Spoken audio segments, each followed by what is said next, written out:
We are a nation in the grips of Powerball fever, millions of us buying tickets, an act that really is a triumph of hope over math. Now, here might be a tough pill to swallow, the reality of it all. Your chances of cashing in, 1 in 292.2 million, which is about the same as your odds of flipping a quarter and getting heads 28 times in a row. I believe you got 27 times in a row. Yes, you tried that it, was Dan. when I was 8 years old. I had a lot of spare time.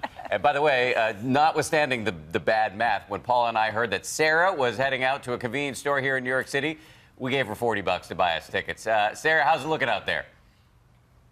Well, thanks, first of all, for being Debbie Downers on this, because in case you haven't heard, there are a lot of zeros on the end of this Powerball jackpot. And I'm in one of the many stores across the country that's going to be selling these things faster than hotcakes. But you got to be in it to win it. Check it out.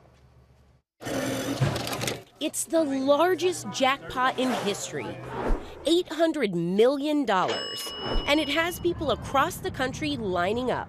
Here in Prim, Nevada, hundreds and hundreds standing in line for their shot at beating the odds. Just play, man. You gotta play. And at this Georgia truck stop, poor souls from Alabama, one of just 6 states that don't sell Powerball, aspiring millionaires flock to pick up their tickets. I drove 3 hours to get here. According to the Florida Lottery, more than 16,000 tickets were being sold every minute Friday afternoon, which equates to 271 every second, or nearly 1 million tickets every hour. At a rate like that, it's no wonder some statisticians say the jackpot could grow to $1 billion. Next. There have been a record 19 drawings since the last Powerball jackpot winner. So how did this happen? Because believe it or not, winning got harder. The month of October saw the number of white balls go up from 59 to 69, while the amount of red balls went down from 35 to 26. That changed the odds of winning the jackpot from 1 in 175 million to 1 in 292 million. If you bought 50 Powerball tickets a week, you'll win the jackpot on average once every 112,000 years, according to this statistics professor who says it's still worth a shot. With a jackpot this high, it's the first time that even superficially the Powerball bet is a good bet. So I would say go out and buy a ticket. Okay, you heard it from the professor. We've got to get in on this game. Dan, you no longer have $40 worth of tickets because you're buying me some ice cream. Pregnant girl problems. Sing, hook me up with some winning tickets and no whammies, okay?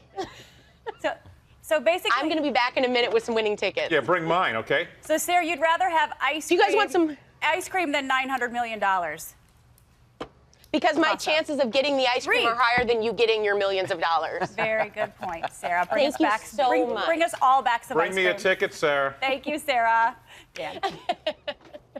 Okay, guys, thank you. We're joined now from Austin, Texas, by the Multi-State Lottery Association Chair and Executive Director for the Texas Lottery Commission, Gary Grief. Gary, good morning to you. So here's the big question. Do you think we have any chance of this jackpot hitting $1 billion? Gee, Dan, you're hitting me with that pretty early this morning. I've just barely had my coffee. We're a little bleary-eyed after watching all these sales happen yesterday. And sales are exceeding all of our expectations. We'll make a decision on whether we want to increase that jackpot. How much we'll do that, though, Dan, that's still to be determined. Okay, so you won't commit to $1 billion. What about $900 million? I can't commit to anything until I see those numbers, Dan. I can just tell you it's going to go up. Our players are responding like we have never seen before. I'm seeing lines at retail stores. So everybody needs to just buckle up their seatbelt and see what happens at 11 o'clock today. Somebody get Gary an IV drip of caffeine, and maybe he will commit to $1 billion before the end of this newscast. Now, I appreciate it. I don't want to press you too hard on that. I know there's a lot of data still coming in. But let me ask you one last question. If one of our viewers happens to win, what do you do once you realize you've got the winning ticket? Sign the back of that ticket and put it in a safe place. You've got at least 180 days, no matter where you live in the country, to claim that prize. Take your time, get some good legal advice, get a financial advisor.